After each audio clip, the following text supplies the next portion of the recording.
홍보에 대해서는 오직 부분적인 통제가 가능했지만 마케팅 담당자들은 자신들이 통제할 수 있는 변수를 최대한 관리하려 했었다. 보통 자료는 일반인들에게 고혈압과 이미지를 설명하는 사파를 넣어서 기자들이 활용할 수 있게 했고, 심포지엄과 언론사 오차는 언론의 관심을 극대화할 수 있도록 세심하게 기획했다. 20세기 전반기 홍보 분야가 꽃을 피우긴 했지만 이러한 활동의 상당수가 제약 산업으로 퍼진 것은 얼마 되지 않은 일이었다. 1953년에 미국 제약협회에 1957년까지 미국 제약업계를 대표했던 두 단체 가운데 하나로 대체로 중소제약회사의 입장을 대변했던 이런 회사들이 과학저술가나 그 밖의 전문 기자들도 제도적인 관계를 쌓을 수 있도록 장려하는 홍보 지침서를 내놓았다. 다이오르의 초기 개발 과정에서 MSD의 마케팅 담당자들은 대중잡지에 기사가 실리도록 섭외했고, 당대에 가장 잘 알려진 과학저술가 몇몇을 끌어들였다.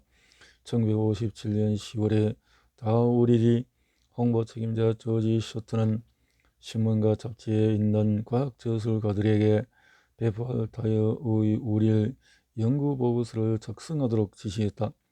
솔직히 말해서 이것은 슬쩍 속을 떠오는 것입니다. 라고 쇼트는 설명을 했다.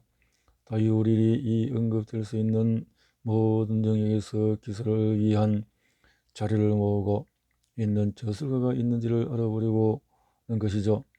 만약 우리가 공감을 불러일으킨다면 그렇지 못했을 경우에 우리가 배제되었을 기사에 우리 자신의 목소리를 집어넣을 수 있을 겁니다. 어떤 식으로든 개인적 접촉을 시도하는 것이 바람직할 것입니다. 종합지뿐만 아니라 제한된 관심사만 다루는 간행물에도 특화된 사연을 홍보하는 것이 핵심이라고 그는 주장했다. 이러한 노력은 상당히 성공을 거뒀다. 건강분야에서 가장 유명한 과학저술가 중 한 사람은 널리 읽힌 미생물 사냥꾼 집필을 하고 에로스미스에서 싱클리어 루이스와 협력한 것 외에 수많은 대중적인 기사를 썼던 폴드 크루이프가 일반인들에게 클로로티아 치들을 홍보하는 일을 했다. 이는 다이오릴의 제품 책임자 고든 클로트가 1958년 초에 보낸 메모에서 증거를 찾을 수 있다. 드 그로피우 박사 및 스파이스 박사와 최근에 만난 일에 관한 정보를 알려주셔서 고맙습니다. 우리가 희망했던 대로 다우릴에 관한 기사가 리더스 다이제스트에 실릴 것입니다. 아시다시피 그 하우스키핑지에는 매호 의학에 관한 난이 있습니다. 이 간행물에 다이오릴에 관한 기사가 실린다면 평균적인 주부가 우리 제품에 관심을 갖게 하는데 크게 도움이 될 수 있습니다. 굿 하우스키핑에서 이 난을 담당하는 과학저술가와 연락이 닿는다면 이 건에 관해 연락하는 것을 고려해 봐야 할 것입니다.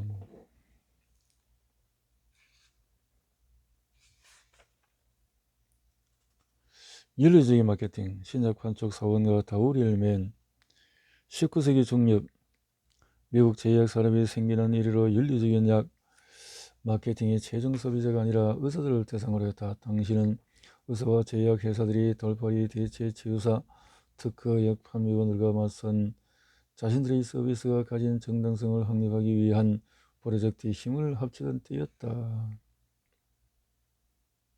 마케팅 의사들에게 제안한 것은 제약 산업의 한계로 작용하지 않았다. 오히려 의약품 소비의 핵심 결정들을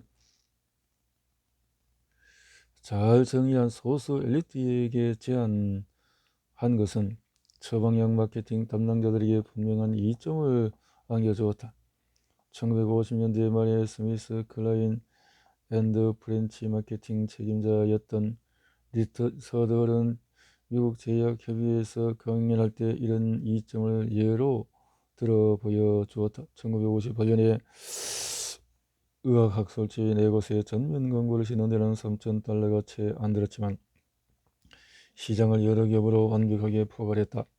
반면에 동일한 자료를 가지고 가장 유명한 대정지 4곳,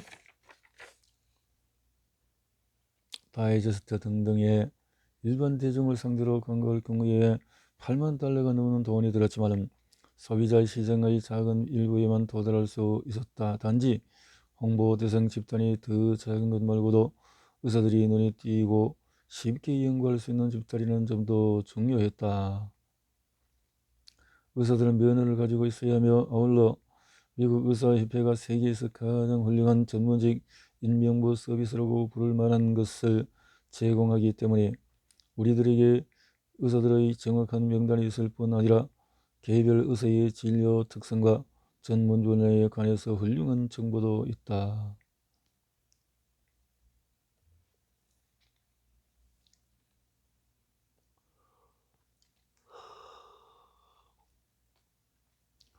그가 광고에 쓴 돈은 미미한 수준이었지만 다이오릴 홍보 활동은 학술지 광고와 우편 광고 예산을 연간 500만 달러씩 증폭시켰다.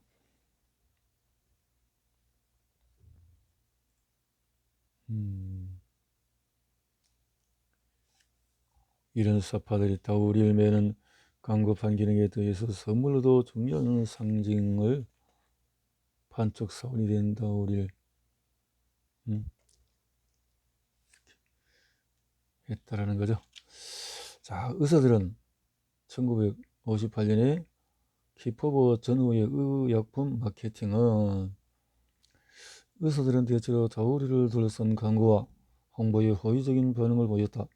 출시 첫 해에 다우리는 1300만 건이 처방되었고 등등등등 이렇게 며칠 다우리는 서로 합병한 머크 샤프 앤드돔에서 처음 성공적으로 개발해 판매한 제품이었지만 동시에 키퍼버 조사에 소용돌이가 물어치기 전에 상대적으로 호의적인 대중의 분위기 속에서 의약품 홍보 활동이 이뤄진 마지막 사례이기도 했다. 키퍼버 상원 청원회는 1950년 말과 1960년대 정치 문화에서 소비자 운동의 영향력 증가를 예견케 했다. 청문회가 진행 과정에서 제약산업의 홍보 방법은 공개 논쟁 대상이 되었다.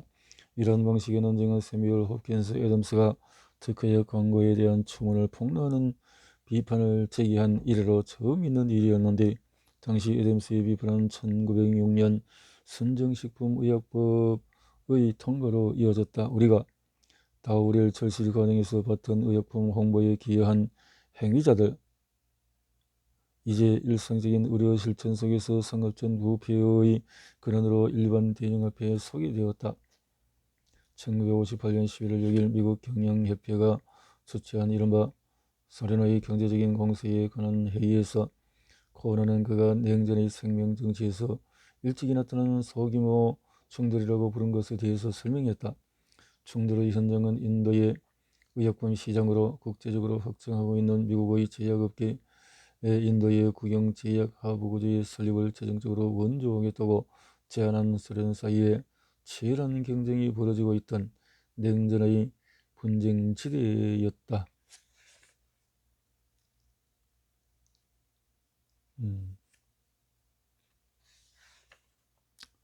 결론적으로 다우릴과 고혈압에 불리는 다우릴의 긍정적인 이미지에도 키퍼버 조사가 미친 전반적인 영향은 제약 산업의 평판을 손상했고 회사들이 이미지 관리에 훨씬 더 예민하게 반응하도록 만들었다. 의약품 마케팅 조사와 전략에 대한 업계의 논의는 대부분 수면 아래로 가라앉았다.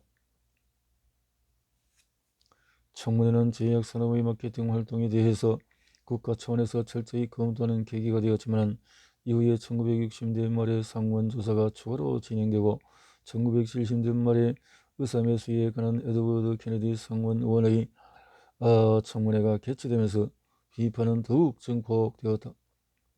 다이오릴 홍보 활동에 쓰인 의약품 홍보의 기본 의견은 그대로 유지되었다. 이런 연속성의 증거는 아이러니하게도 다우릴과 여타 티아지드 인효제들이 초기의 상표명으로 명성을 날리다가 이후에 몰락한 데서 찾을 수 있다. 이는 또 같은 홍보 구조를 활용한 새로운 항고혈압자들의 등장 때문이었다. 정상혈압은 낮추지 않는다. 어떻게 다이올이 이런 작용을 하는지 알려져 있지 않다. 이것이 설명되는 날 의사들은 신장 고혈압 관계의 비밀에 좀 더 가까이 다가갈 것이다. 그 다이오릴의 이 약이 최초의 특이 항고혈압제이자 혈관 긴장도를 낮추는 마법의 탄환으로 홍보했는데 대중잡지 기사 하나는 다이오릴의 출시 직후에 선언하기를 다이오릴에 관한 매혹적인 사실은 이것이 신비롭게도 선택적으로 작용한다는 데 있다. 이 약은 혈압이 비정상적으로 높을 때만 혈압을 낮춘다. 이렇게. 그러나 다이오릴이 세상의 이목을 끌었던 기간은 길지 않았다. 다이오릴의 작용 특이성이 고혈압의 단일한 메커니즘을 밝혀낼 거라는 희망이 엷어지면서 좀 더 유망한 분자적인 설명과 좀 더 긴 특허 기간을 가진 새 치료제들이 과학 문헌과 홍보 노력을 휩쓸기 시작했다. 이처럼 신약들이 일차적으로 쓰이는 항고혈압제로 다이오릴과 여타 티아제들을 대체하는 과정에서 이 약의 제조업체들은 다이오릴의 메시지를 약을 처방하는 의사들에게 전달했던 것과 똑같은 홍보 도구들을 활용했다. 아이러니한 것은 현재까지 가장 규모가 컸던 비교 임상시험인 국립보건원의 심근경색 감소를 위한 항고혈압 및 지질 저하 요법의 최근 발표에서도 티아지드 이너제를 환자 대다수에게 가장 효과적이고 적절한 1차 항고혈압 요법으로 공언했다는 사실이다. 이미 본 것처럼 다우릴 개발 과정에서 고혈압과 예상치 못했던 상호작용이 일어나면서 머크샤프 앤드돔은 심장병 예방약제를 생산하는 산업을 시작했고 처음에 병원에서 쓰기에 가장 적합했던 약제는 예기치 않게 외래 환자들에게 널리 유용한 약제로 변모했다.